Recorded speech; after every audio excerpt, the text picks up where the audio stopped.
사람마다 복음 전하여 복스러운 소식 두루 뻗치세. 모든 사람에게 전할 소식은 어느 누구나 오라. 어느 누구나 주께 나오라. 어서 와서 주의 말씀 들으라. 하늘 아버지가 오라 하시니 어느 누구나 오라. 어느 사람들은 지체 말고서 문 열었을 때에 들어오시고 생명길은 오직 구주 예수니 어느 누구나 오라. 어느 누구나 주께 나오라. 어서 와서 주의 말씀 들으라. 하늘 아버지가 오라 하시니 어느 누구나 오라.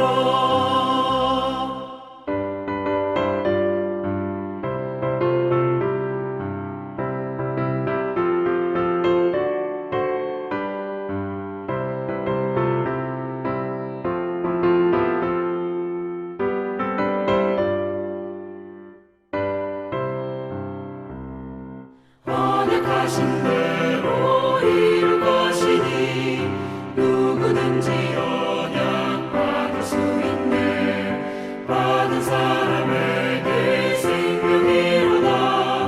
어느 누구나 오라. 어느 누구나 주께 나오라. 어서 와서 주의 말씀 들으라. 하늘 아버지가 오라 하시니 어느 누구나 오라.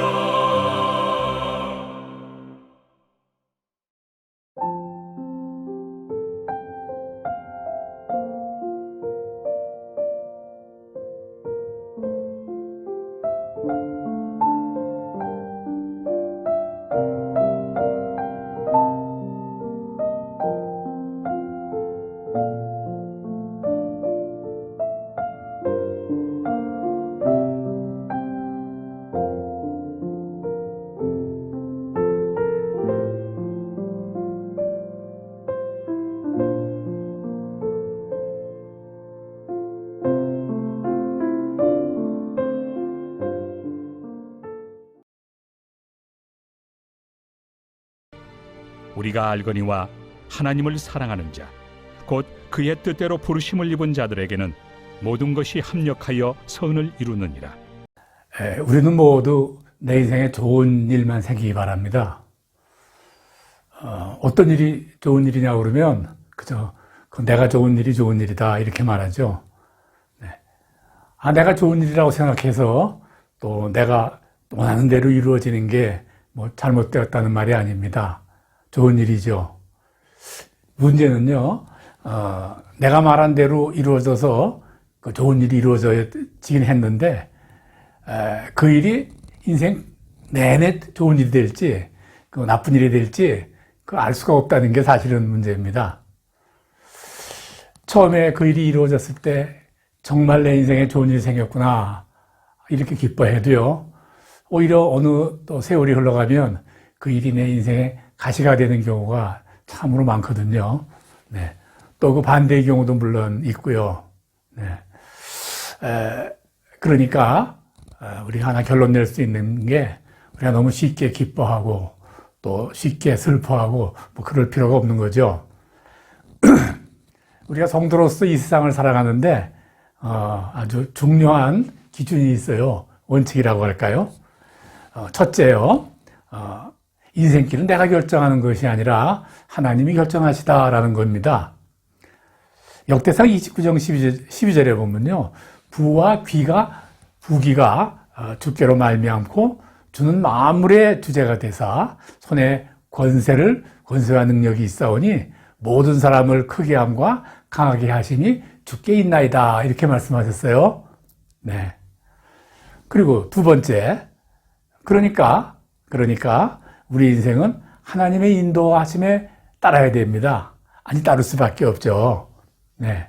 순종이라고 말하죠. 순종이라고 하는 것은요, 지금 내 인생에 어떤 일이 벌어지더라도 그 일이 내가 원하지 않는 일일지라도요, 아, 이 일은 하나님이 하시는 것이로구나 하고 믿어야 되고요. 또 인정하고 그 일로 인하여 두려워하거나 또 원망하거나 그러지 않는 거예요. 이게 바로 순종이고요. 이 순종이야말로 성도의 최고의 덕목이다, 그렇게 말할 수 있습니다. 세 번째, 그런데요, 하나님은요, 그 모든 것을 우리를 위해서 일하시죠. 네. 하나님은 항상 우리 인생이 형통한 것이 되기를 바라시거든요. 에레미야 애가 3장 33절에는 이렇게 말씀하세요. 주께서 인생으로 고생하게 하시며 근심하게 하시면 본심이 아니로다. 네. 이 주님 때문에 너무 힘들어요 하는데 그거 주님 아니란 말이에요. 또 에레미야 29장 11절에는요. 너희를 향한 나의 생각을 내가 안 하니 평안이요 재앙이 아니니라. 너에게 미래와 희망을 주는 것이니라. 또 이렇게도 말씀하시죠. 네. 하나님이 모든 일은 우리를 위해 일하신다, 그 말입니다. 그러니까 우리가 이렇게 결론 내릴 수 있어요. 지금 벌어지고 있는 상황이 어떤 고난일지라도 이 일은 하나님이 하신 일이고 또 하나님이 또 나를 형통하게 하시려고 하는 일이기 때문에 또 나를 좋게 만들어 주시기 위한 일이다. 이걸 우리가 알아야 될 것이에요. 네. 오늘 본문에는 그래서 하나님은 합력하여 선을 이루신다. 그렇게 말씀하시죠. 이 말은 내게 다가오는 또 좋은 일, 또 선하지 않은 일, 또 나쁜 일, 이런 것들을 잘 조화를 이루어서 마침내 아주 기쁜 일로 만들어주신다. 이런 말씀이에요. 자, 그런데 오늘 본문에 보니까요. 누구나 다 가만히 있어도요. 그저 저절로 다 이렇게 모든 것이 합력해서 선을 이루는 거, 그거 아니라고 그러십니다. 네. 본문은 뭐라고 말씀하시냐면요. 하나님을 사랑하는 자, 곧 그의 부르심을 입은 자들, 이렇게 제안을 하고 있어요. 그래서 아무나 다 하나님이 그렇게 해주실 거야, 선을 이루어 주실 거야 하고 가만히 있는다고 해서 이게 되는 게 아니더라. 어떻게 되느냐? 네? 하나님이 불러주시는 자여야 된다. 이제 그 말이죠. 그런데요, 하나님은 우리 모두를 다 부르시죠. 네. 부르심. 이 말은 우리 영어로는 콜링 그러고요. 또 우리 한문으로는 소명 그러죠. 네. 우리가 교회라고 그러는 교회라고 말하는 에클리시아는요, 부르심을 받은 자들의 모임이다. 이제 그런 의미예요. 네. 다만 문제는요, 하나님은 부르시는데 어떤 자들은 응답하고 억담자들은 응답하지 않는다. 거기서 이제 차이가 벌어지는 거예요. 그러니까 우리 모두가 다 하나님 부르실 때 우리가 응답을 해야 된다, 그 말이죠. 그래야 우리를 위해서 하나님이 합력해서 선을 이루어 주신다, 그 말씀입니다. 하나님이 합력하여 선을 이루는 대상은요, 하나님이 부르실 때요, 내가 여기 있습니다, 하나님. 네. 라고 이렇게 응답하는 자여야 된다, 그 말입니다. 하나님께서는 그 부르심에 순종한 자들에게 또 은사라고 하는 선물도 주시고요, 또 능력도 주시고, 또 마침내 모든 일이 합력해서 또 그 삶의 선이 이루어지게 하시는 것입니다. 그러면 이제 부르심에 관해서 좀 생각을 해볼까 해요. 네. 하나님이 왜 우리를 부르셨을까요? 네. 하나님이 쓰시려고 부르시는 겁니다. 네. 근데 하나님은 우리를 무슨 일을 하는데 쓰려고 그러나요? 하나님이 하시는 일에 쓰려고 그러죠. 그럼 하나님이 무슨 일을 하십니까? 하나님은 우리를 구원하시는 일을 하시죠. 정리하면 이렇습니다. 하나님께서 우리를 부르신 것은 하나님이 온 천하 만민을 구원하시는 일에 우리를 쓰기 위하여 불렀다. 이제 그 말입니다. 네, 복음을 전하는 일에 우리를 쓰려고 하신다, 그 말입니다. 네. 그런데요, 혹시 지금도 이렇게 생각하시는 분들이 있을지 몰라요. 아니요, 제가 있는 것 같아요. 네, 잘못된 생각이 있어요. 목사가 되고 또 선교사가 되고 그런 것이 하나님의 부르심이다, 그렇게 생각하는 것이죠. 네, 실제 20, 30년 멀리 되지도 않았어요. 그때만 해도 거의 대부분 그랬습니다. 그래서요, 이걸 부르심이라고 부르지 않고 그저 한문으로 소명, 콜링 그랬다고 말씀하셨죠. 소명 받았다 그러면요, 그건 내가 목사가 되는 것으로 다들 이렇게 인식했어요. 네, 네. 이거 아주 잘못된 그 생각입니다. 네, 성경적 근거 요만큼도 없어요. 네, 물론 목사가 되는 것이 하나님의 그 부르심 중에서 그중 하나로 포함되긴 해요. 네, 그러나 부르심이다, 목사가 되는 것이다, 이거는 아니라고 말입니다. 그죠? 목사 그거 감당할 만한 그 자질이 갖추어졌다면 누구나 다 그 목사가 될 수 있는 거예요. 네. 문제는 자질이 되지도 않고 부르심이 확실하지도 않은 경우에 부르심을 받았다라고 이렇게 하는 것이 사실은 더 문제죠. 더 큰 문제는요, 이렇게 목사가 되는 것이 부르심을 받은 것이다, 소명받았다고 하면 목사가 되는 것이다라고 그렇게 한정을 해버린다면요, 교회 안에 성직과 또 세속직을 이렇게 구분하는 결과를 낳게 되죠. 네. 부르심을 받은 고귀한 성도와 부르심을 받지 못한 고귀하지 못한 성도, 이렇게 구분이 된단 말이에요. 교회가 이럴 수는 없는 거 아니겠어요? 네. 주 안에서 종이나 또 주인이나 또 가난한 자나 부유한 자나 힘없는 자나 권력 있는 자나 모두가 평등하게 하나가 되는 공동체, 그거 교회 아닙니까? 네. 그러면 부르심은 뭔가? 네. 부르심은요, 생업입니다. 예. 생업이에요. 네. 지금 내가 내 생업을 위해서 일하고 있는 그 생업이 바로 하나님의 부르심이다, 그 말입니다. 네. 그 생업을 갖고 그 생업의 토대에 위해서 하나님의 복음을 전하는 일을 감당하라, 이런 부르심을 받았단 말이죠. 네. 의사로서 하나님이 복음을 전하는 그런 부르심을 받은 거예요.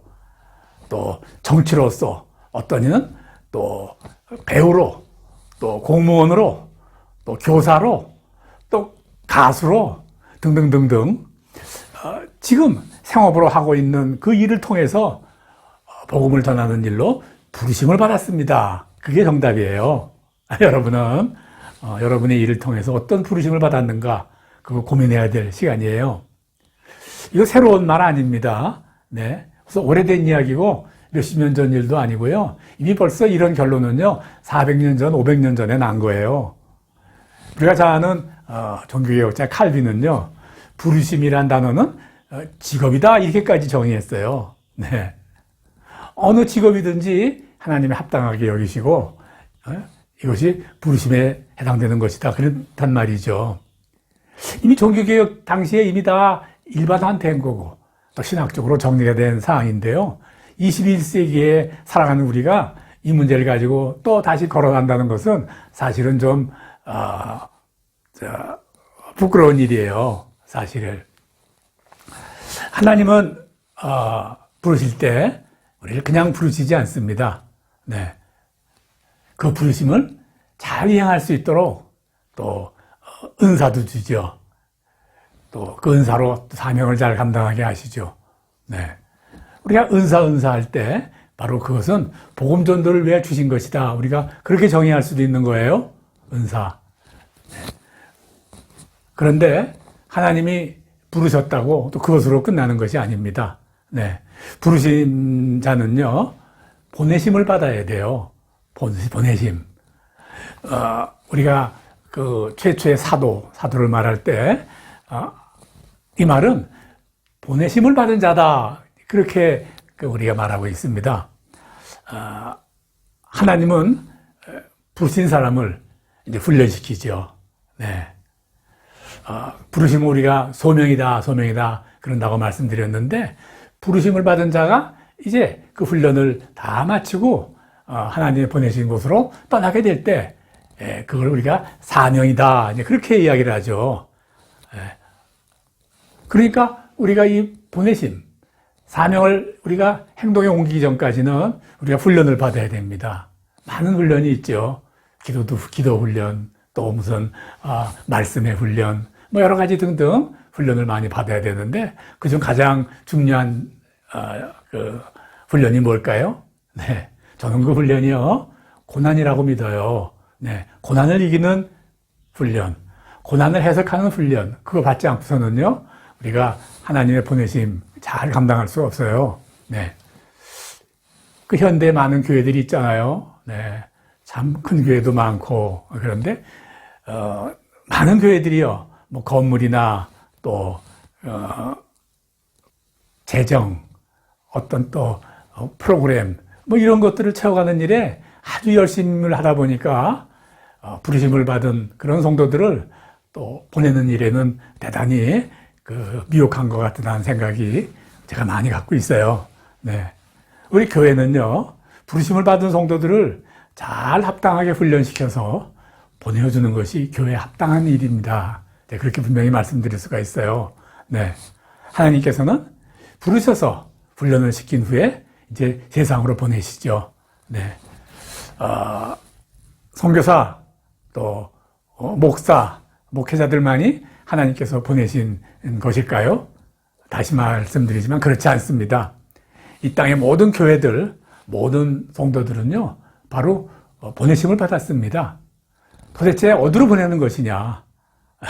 제가 와 있는 태국일까요? 네, 저 아프리카일까요? 네, 이 보내심을 받았다는 것은 엄격하게 이야기하면 내 생업, 내가 사는 바로 그것이에요.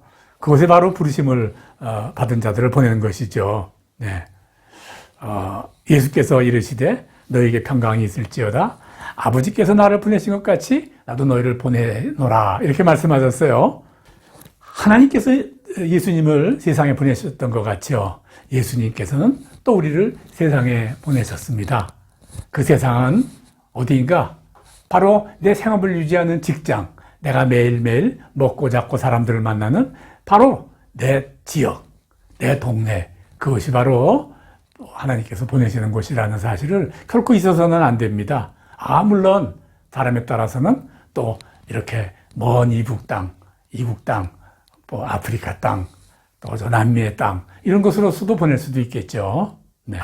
멸망받을 수밖에 없는 백성을 구원하시기 위해 우리로 하여금 기쁜 소식, 즉 복음을 전하게 하시려고 하나님은 우리를 부르시고 또 부른 우리들을 또 세상에 보내셨습니다. 네. 그리고 그러한 하나님의 일꾼들에게 능력과 권위를 주시고 함께 하여 인도하시게 주겠다고 하나님께서 약속하셨어요. 사랑하는 성도 여러분, 오늘 온라인으로 같이 예배를 드리는 사랑하는 성도 여러분, 하나님이 우리를 그의 복음을 전하는 자로 우리를 부르셨어요. 이 부르심에 다 응답하셔야 됩니다. 네. 그의 부르심에 순종하여 부르심에 합당하게 사는 성도가 된다면 하나님은 합력하여 선을 이룬다는 그 약속을 우리 삶에 이루실 것입니다. 이러한 놀라운 축복과 함께 살아가는 여러분이 되시기를 주의 이름으로 간절히 축원합니다. 아멘.